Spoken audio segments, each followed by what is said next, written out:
madam, please. On your position, please. Request you. All the photographs later on.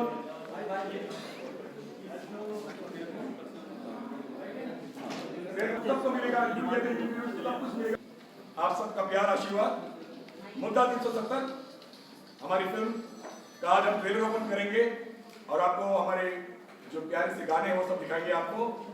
And पहले हम चाहते हैं कि मेरे जो स्टार कास्ट उसको हम बुलाकर will start with the interview.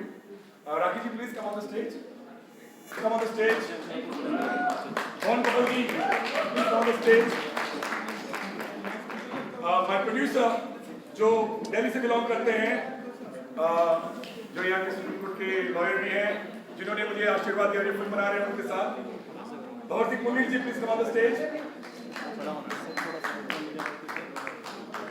Nisar Akhtar साहब मेरे राइटर, जिन्होंने थैंक यू वेलकम से लेकर दमन से लेकर फिल्में लिखी है हमारी film. Please come on the stage Nisar Akhtar साहब। सैयद अहमद एक पहली फिल्म में दो लॉयर एक साथ हैं जो म्यूजिक भी करते हैं। Syed Ahmed on the stage. Yogesh More my editor, Chhota bomb Bada Dhamaka. And finally, I am Rakesh Sawant, the director of the project. I love you guys. This is the film जो मैंने डायरेक्ट की है और पूरी दिल्ली की जनता को मैं दिखाना चाहता हूँ कि हमने किस मेहनत से फिल्म बनाई है। We'll start with the review.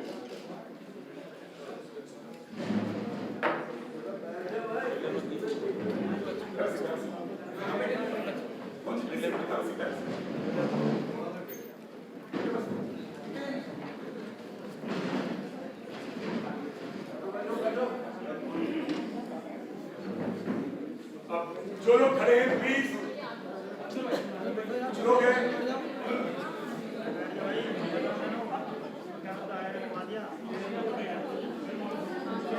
Mansoor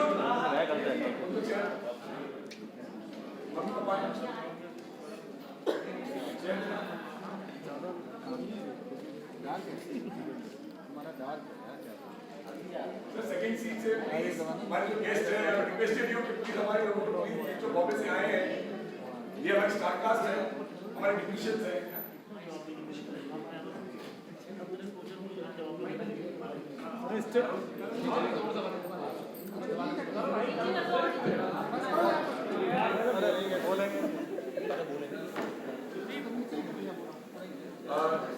Shailesh ji questions.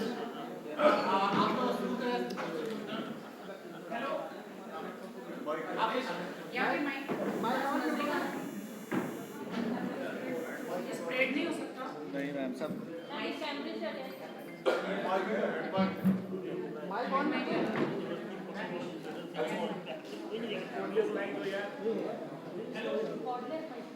कोई बात नहीं, सब नजदीक है, हो जाएगा। आप सवाल पूछ सकते हैं।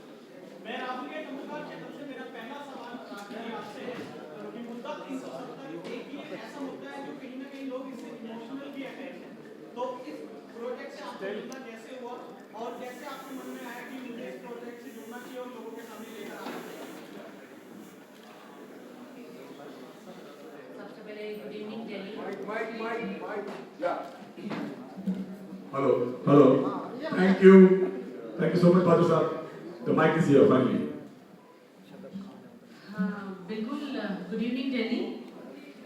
और आज हम दिल्ली में आए हैं मुद्दा फिल्म 370 को लेकर, इसके प्रमोशन के लिए। और आपका सवाल जो था, डेफिनेटली ये फिल्म बहुत एक सीरियस मुद्दा है। मैं इस फिल्म में इसलिए जुड़ी हूँ क्योंकि मैं इसमें मेरा ब्रदर जो है राकेश सावंत वो डायरेक्ट कर रहे हैं। मैं एक कैरेक्टर निभा रही हूँ उसमें, पाकिस्तानी लड़की का, और मेरा इसमें सॉन्ग भी है। तो बहुत ही गंभीर मुद्दा है, बहुत ही सीरियस टॉपिक है।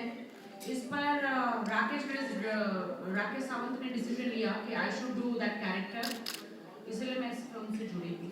और लेकिन मैं किसी भी पोस्टर में नहीं हूँ और प्रोमो में नहीं हूँ, इसीलिए बिकॉज मेरा कैरेक्टर इसमें बहुत ही ग्लैमरस है। मैं पाकिस्तानी हूँ इसमें, हाँ सॉन्ग भी कह सकते हैं हाँ, क्योंकि वो जो सॉन्ग है वो आशा भोसले जी ने गाया है। और ग्लैमरस मेरा कैरेक्टर है एक पाकिस्तानी लड़की का, और जो सब्जेक्ट है वो बहुत ही सीरियस है, इसीलिए वो मेरा पोस्टर और मेरे प्रोमो नहीं रखे गए क्योंकि फिल्म में दिखाया जाएगा। और मेरा कैरेक्टर बहुत ही इम्पोर्टेंट है कि जो बॉर्डर पे जो बच्चे होते हैं जिहाद के लिए उनको ब्रेन वॉश किया जाता है।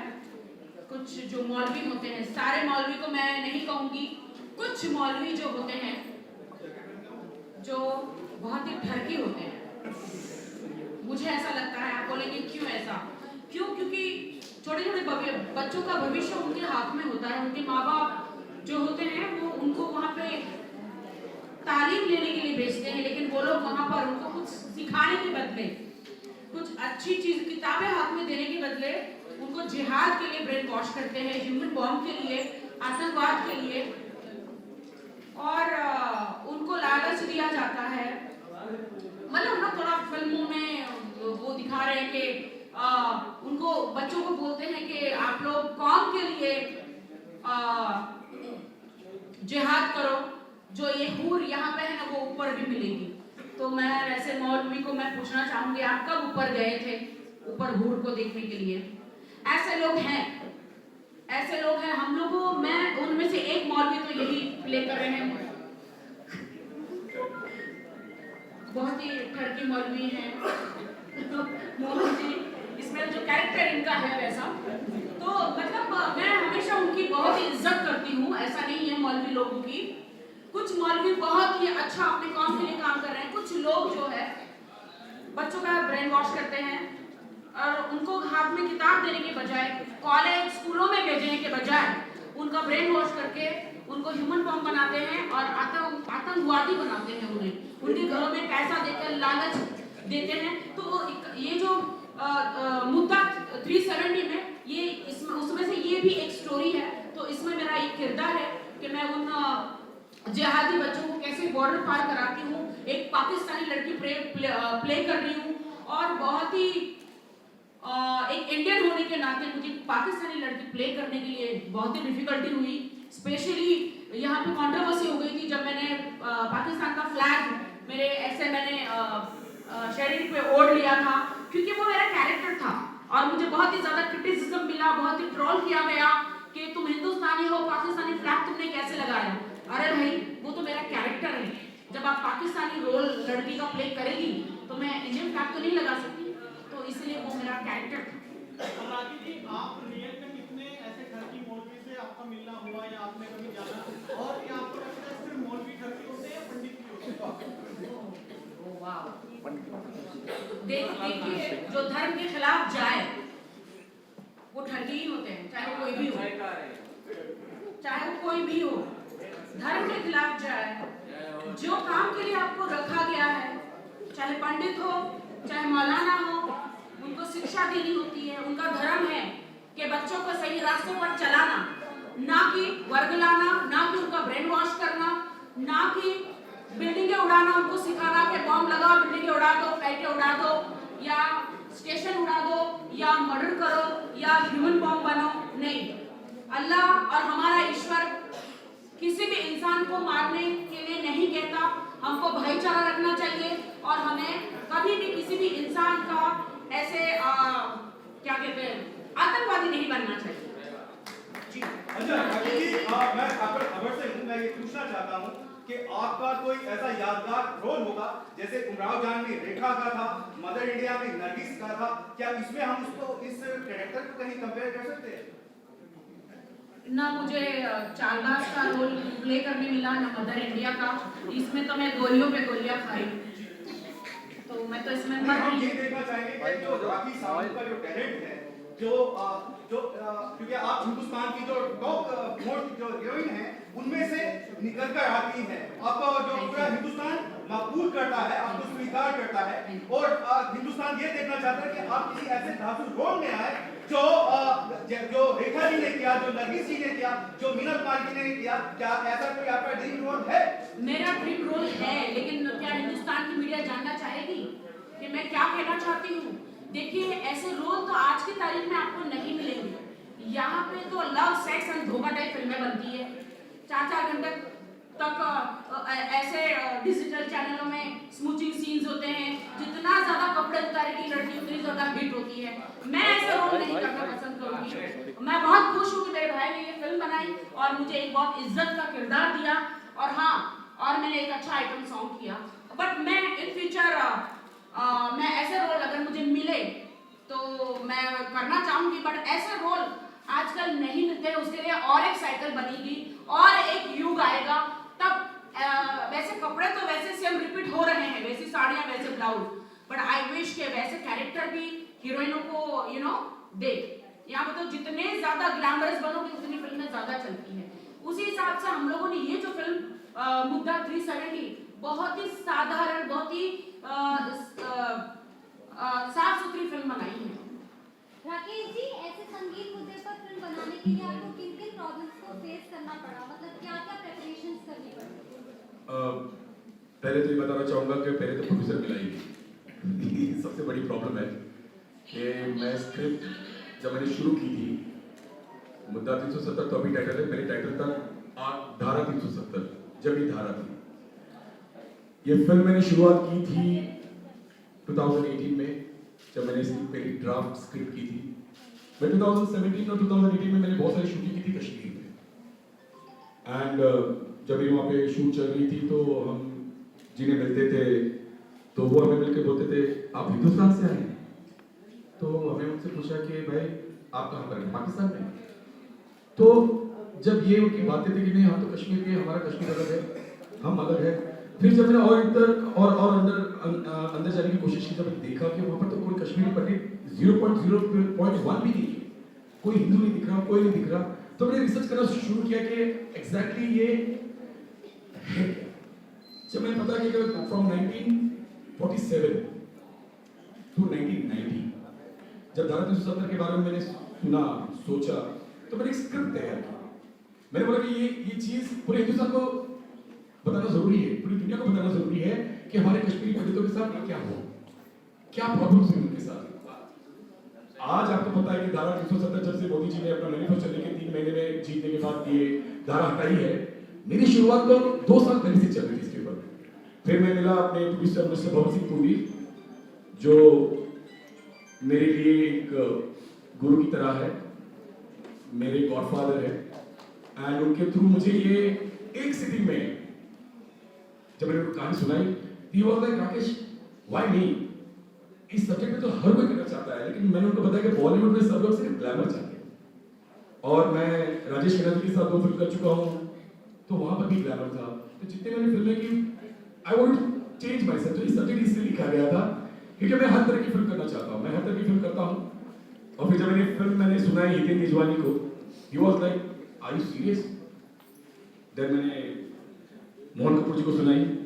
मोहन जी ने कहा कि सबने मुझे सिर्फ कॉमेडी में देखा है, it's an excellent role and amazing, शाबाश भाई। राखी, दिल्ली से आपकी हीरोइन अंजलि पांडे, जो इसमें main Kashmiri, she was a journalist herself and Delhi में उन्होंने 3 साल का कोर्स किया है, as well as she is a national award winner 3 times on stage performance, and she is been the main lead, जो एक कश्मीरी मुस्लिम लड़की का रोल कर रही है, और हितेन तिजवानी कश्मीरी हिंदू का रोल कर रहे हैं। इसमें और भी अच्छी कलाकार हैं, बहुत बड़े बड़े कलाकार हैं, जैसे मोहन जोशी जी, ज़ैनब वहाब, अनीता राज, पंकज धीर, सुजाता मेहता, एंड ये सारे एक्टरों ने मिलकर जब मैंने उनको कहानी सुनाई, ये फिल्म मैंने 6 महीने में कंप्लीट की है और ये 13 दिसंबर को रिलीज हो रही है।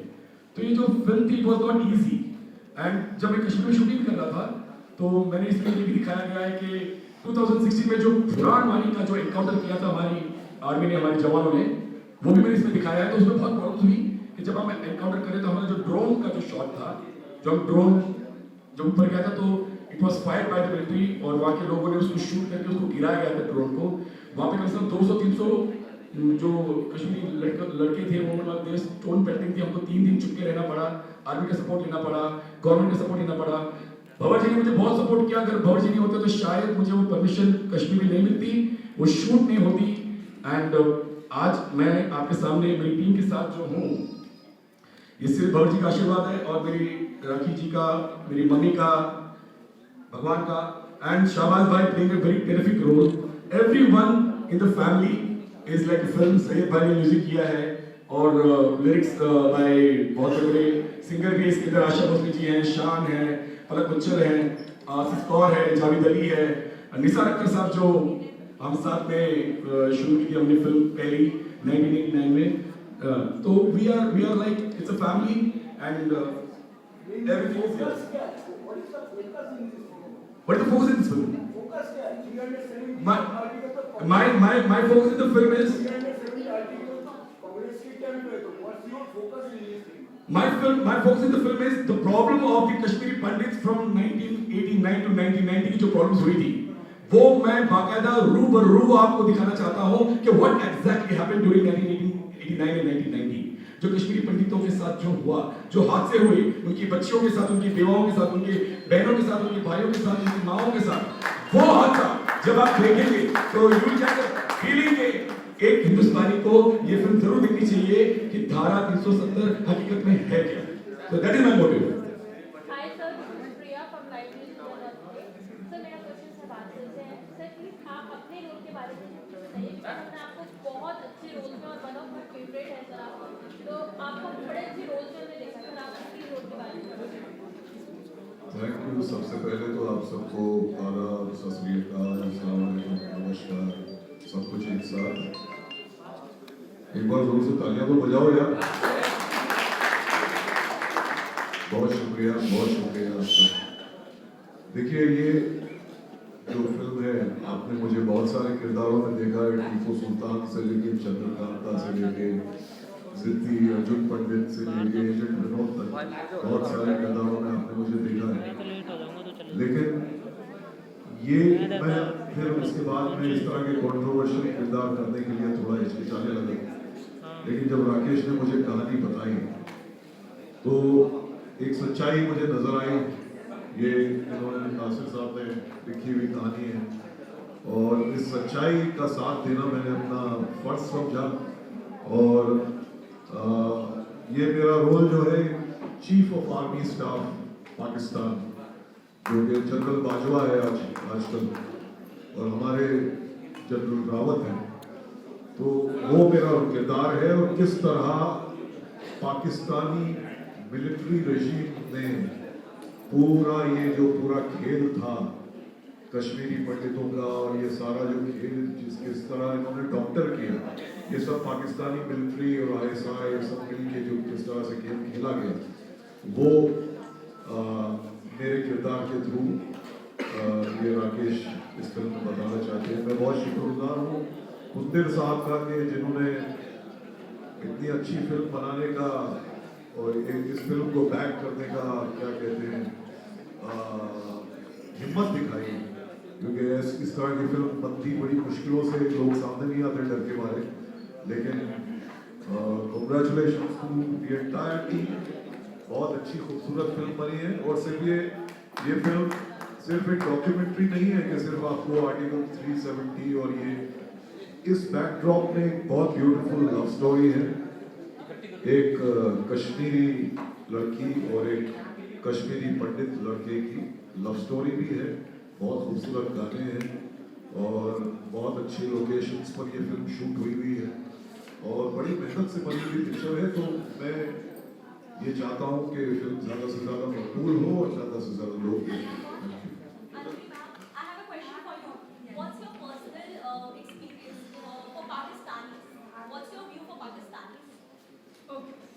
सबसे पहले तो गुड इवनिंग सबको and very thank you for coming here tonight. आपका सवाल था कि मेरा पाकिस्तानीज़ को लेकर क्या पर्सनल व्यू है. मेरा पाकिस्तानीज़ को लेकर कोई ऐसा पर्सनल व्यू नहीं है यार. हिंदुस्तान पाकिस्तान ये सारे झगड़े हम चाहते हैं कि ख़त्म हो. तो मैं बिल्कुल चाहती हूँ कि पाकिस्तान और हिंदुस्तान में एक दोस्ती हो, एक दोस्ती का हाथ बढ़े और सब कुछ अच्छा हो, अमन रहे हम दोनों देशों के बीच में. तो कोई भी ऐसा ख्याल नहीं है मेरा, कोई भी ऐसा व्यू नहीं है पाकिस्तान को लेके. तो बस यही चाहती हूँ कि दोनों देशों के बीच में एक अच्छी दोस्ती बनी रहे और एक अच्छे संबंध बने. मैम आपका किस तरह का रोल है इस मूवी में? इस मूवी में मैं एक कश्मीरी मुस्लिम लड़की का किरदार प्ले कर रही हूँ। जैसे सर ने बताया कि एक लव स्टोरी चलती है फिल्म में, जो कि मेरे और हितेन तेजवानी जी जो आज यहाँ पे प्रेजेंट नहीं हैं, उनकी शूट थी, वो नहीं आ पाए। उनके साथ में मेरी एक लव स्टोरी चलती है। मैं मैं मुसलमान कश्मीरी लड़की हूँ और वो हिंदू कश्मीरी पंडित लड़के हैं, तो हम दोनों की बहुत ही खूबसूरत सी लव स्टोरी चलती है फिल्म में। और उसी में कहीं ना कहीं ये धारा 370 और जो कंसिक्वेंसेस हुए थे उसमें हम लोग कहीं ना कहीं फेस कर रहे हैं, टैकल कर रहे हैं उन चीज़ों को। तो इस तरीके से कहानी आगे जाती है, बहुत ही खूबसूरत कहानी। और रियलिटी में जो कुछ भी हुआ था उस समय कश्मीर में वो दिखाया गया है, तो सभी को बहुत अच्छी लगेगी आई एम श्योर। तो यही दरखास्त है, रिक्वेस्ट है कि सब लोग जाएं और देखें हमारी फिल्म। इसमें राखी जी इसमें थैंक यू। धारा 370 की बात करेगी, उसमें एक धारा और है 35A, तो उसके बारे में क्या उसमें इसमें नहीं जोड़ा है, तो क्या वो मुद्दा नहीं उसमें 35A? उसके बारे में हमारे यहाँ पे प्रोड्यूसर साहब बताएंगे, बिकॉज बहुत सारी धाराएं मैं नहीं जानती। एक मिनट।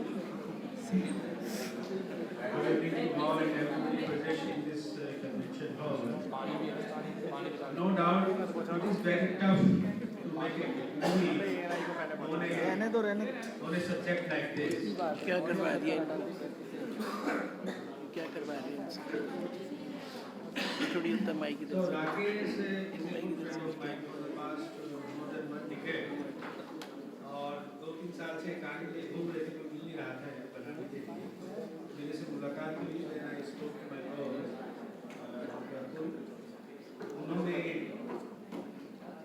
उन्होंने थोड़ा सा कहा पेट्रोलिक से उनका रुझान रहता है, इसलिए पेट्रोलिक पर्सन याद है नहीं यहाँ पे, तो उन्होंने कहा कि इस मुद्दे पर जरूर फिल्म बननी चाहिए। और क्योंकि फिल्म है तो थोड़ा फिक्शन भी है, इमोशंस भी है, लेकिन फोकस 370 पर ही है कि इसको कब हमारे कॉन्स्टिट्यूशन में इनकॉर्पोरेट किया गया। तो it was sometime in the month of November 1956 when it was incorporated in our constitution। और जो ड्राफ्ट कमेटी थी इस आर्टिकल की, उसके हेड थे Gopal Swami Ayyangar, and he was the wazir also of Raja Hari Singh. और पहले ऐसे मिनिस्टर रहे हैं और विदाउट पोर्टफोलियो जो हमारे फर्स्ट कैबिनेट थी आज़ाद भारत की। तो राजा हरि सिंह के द्वारा, जवाहरलाल नेहरू जी के द्वारा जब प्रिंसली स्टेट्स को मिलाने की कोशिश की जा रही थी भारत में, तब जो है राजा हरि सिंह तैयार नहीं थे, लेकिन फाइनली वो तैयार हुए और ये इसको बनाया गया, इसमें मिला दिया गया, लेकिन सर्टेन कंडीशंस के साथ। तो उन कंडीशंस की वजह से वहाँ पर बड़ा कंट्रडिक्शन होता था यहाँ से जाने वालों के साथ में।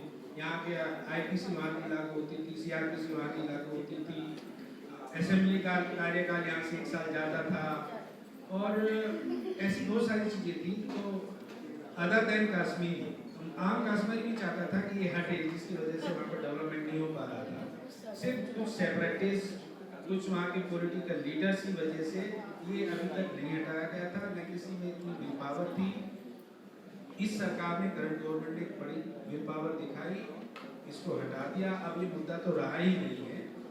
फिल्म इससे पहले बन चुकी थी हमारी, ऑलमोस्ट कंप्लीट थी जब ये हटाया गया, पोस्ट में थी पिक्चर, तो उसी का थोड़ा थोड़ा अंश दिखाया है फिल्म में कहानी के रूप में। It's basically it is entertainer movie with a message. Mohan ji, मेरा आपसे सवाल है, डायरेक्टर साहब, जो भी मजहबी किरदार होते हैं, जो थिएटर के आर्टिस्ट होते हैं, जिनकी वजह से कहीं ना कहीं एक फिल्म में अहम भूमिका होती है, उन पर हमेशा ये बड़े आर्टिस्ट जो सपोर्टिंग एक्टर होते हैं, ये कहीं ना कहीं इल्जाम लगाया जाता है कि जो बड़ी फिल्में होती हैं उनसे वो फेम के लिए जुड़ना चाहते हैं, लेकिन जो छोटे बजट की फिल्में हैं वो सिर्फ पैसे के लिए करते हैं। इसमें आपको कितनी सच्चाई नजर आती है? हर किसी की अपनी सच्चाई है, जो करते हैं वो अपनी वजह से करते हैं। कई लोग बहुत बड़े बैनर में छोटा रोटी करने को तैयार हो जाते हैं, और मेरे जैसे लोग कोई भी बैनर में काम करने को तैयार है, क्योंकि मेरे लिए बैनर मायने नहीं रखता, मेरा रोल। सर, इस फिल्म को चुनने के टाइम पर सबसे पहला थॉट आपके माइंड में क्या आया था कि मैं इस फिल्म को क्यों साइन करूं? जिंदगी में पहली बार मुझे किसी ने मोहन कपूर विदाउट सूट एक रोल दिया है, वरना अगर आपको कोई कहे मोहन कपूर साहब से, सबसे पहली छवि आपके माइंड में आती है सूट। आप यकीन नहीं मानेंगे जब मुझे कोई फोन करता है रोल के लिए, वो वहां से बोल रहा है, मैं यहाँ से अपने होठ हिला रहा हूँ, लिपसिंग करता हूँ, कहता है सर एक रिच बिजनेसमैन का रोल है, अपना बिल्कुल विजय माल्या टाइप, और मेरा हर बार वही रोल मिलते हैं।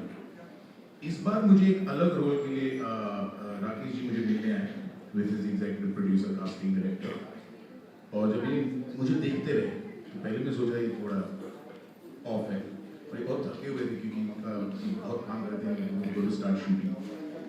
तो फिर सडनली उसने मुझे नरेशन करना शुरू किया, तो उसके बगल में बैठा हुआ उनका बंदा कहता है कि सर क्या कर रहे हो, कौन सा रोल बता रहे हो आपको, ये तो मौलवी का रोल है, आपको वो फादर वाला रोल। तो उसने बोला नहीं, मैं मोहन को वो रोल देने वाला। तो मैंने बोला क्या रोल है, तो उन्होंने बोला एक मौलवी है जो ये सारे फसाद को आग लगाता है, ये इनसाइट्स द क्राउड, जो बच्चों को जिहादी बनने पर वो ब्रेन वॉश करता है एक्सेट्रा। तो मैंने एक और प्रोजेक्ट के लिए एक लुक टेस्ट किया था, जो प्रोजेक्ट कभी फ्लोर पर गई नहीं, तो मैंने वो फोटोग्राफ राकेश जी को दिखाया और वो बोले आई एम कन्विंस्ड, और वो है वो लुक जो आपको दिख रहा है वहाँ पे, वो जो मेरा लुक है। तो मैंने ये रोल इसलिए किया क्योंकि द रोल वाज ग्रेट, और मुझे सूट नहीं पहनना था, और मुझे पहली बार कोई ऐसा किरदार ऑफर कर रहा था, तो कोई हालत में मैं ये रोल को रिफ्यूज नहीं करने वाला था। राकेश जी, अरे जैसे यार आपने जैन कहा बाबू कि पीछे भी खड़े यार, सर ये बताइए कि आप ये डायरेक्टर साहब कह रहे हैं कि हम पिछले 2 सालों से इस फिल्म पे काम कर रहे थे, और अब जब धारा 370 का मामला जब सरकार की तरफ से इस पे हटा, तो आपने फिल्म पे क्या बदलाव किए? और अगर 370 की बात करें तो ये इसमें वर्गल और मौलवी और